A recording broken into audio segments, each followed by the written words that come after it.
Hey, it's Brad, and it is the morning of October 1st, opening day for bow hunting here in Iowa and in many other states where bow hunting occurs. So, man, I hope you're getting out there and enjoying the great outdoors.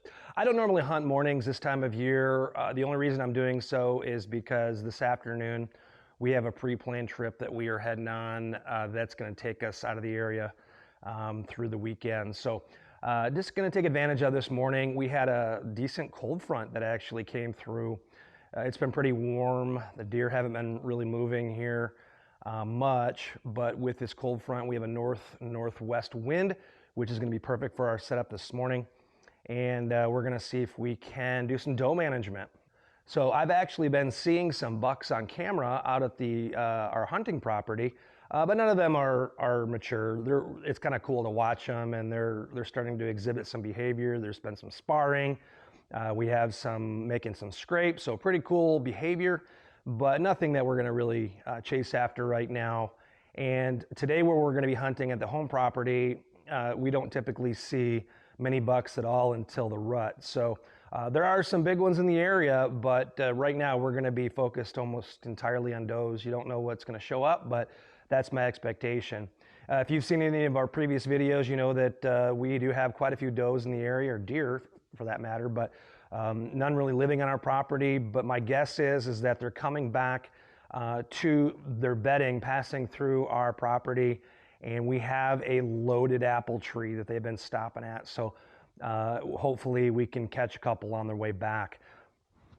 Today's also significant because this is the first hunt that I've been on that I'm going to be doing self-filming to the extent that I've done it. Now I've used GoPros and I've used my bow stabilizer camera to record some things, but nothing to the extent what I'm going to be doing today. So we'll see. I need to work on my multitasking.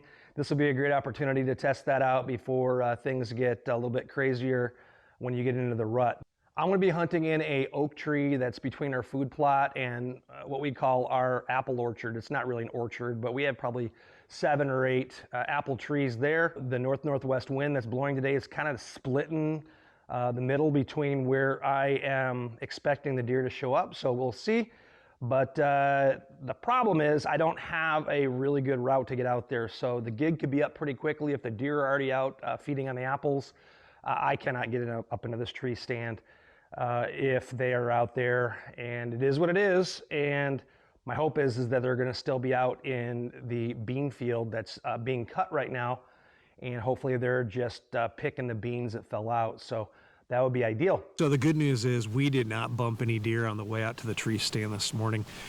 The apple tree didn't have any deer there, so that's good. We got up here with no problem.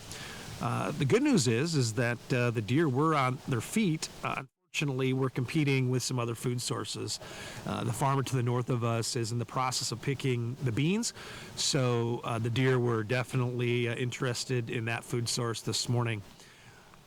So I knew this was going to be the case, but filming in a tree for a hunting situation is much different than what I'm doing when I am filming myself for the work I do or the projects I work on.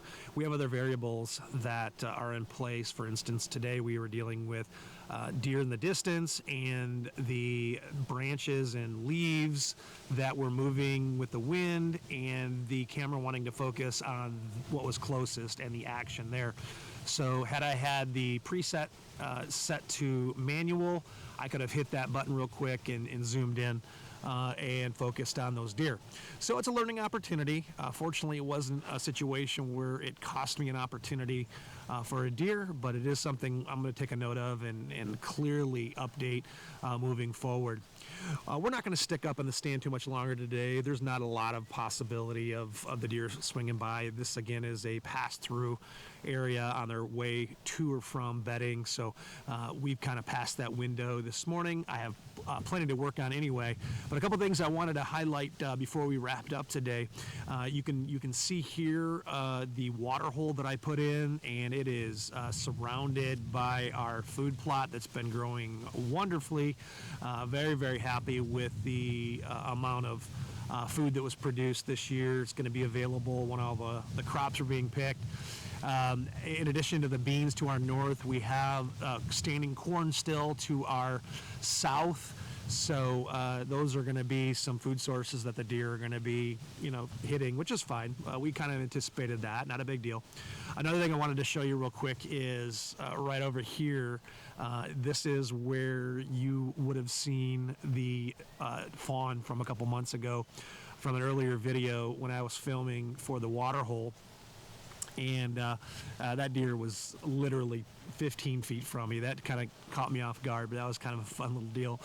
Matter of fact, I've talked about the deer not actually living on our property, but I think that that fawn, along with its mother, was kind of hanging out in our little wood strip here, the drainage area. Where our blind is. You're looking at a time when I was mowing, and the fawn just, how young and dumb. I mean, it is what it is. So even though we didn't have any success this morning with some doe management, still was a beautiful day to be out. Love watching the sunrise. Love being up in the trees, feeling just a little bit of crispness in the air. And just really enjoyed this time that we had. Keep checking back, and I'll see you the next time you watch Brad work.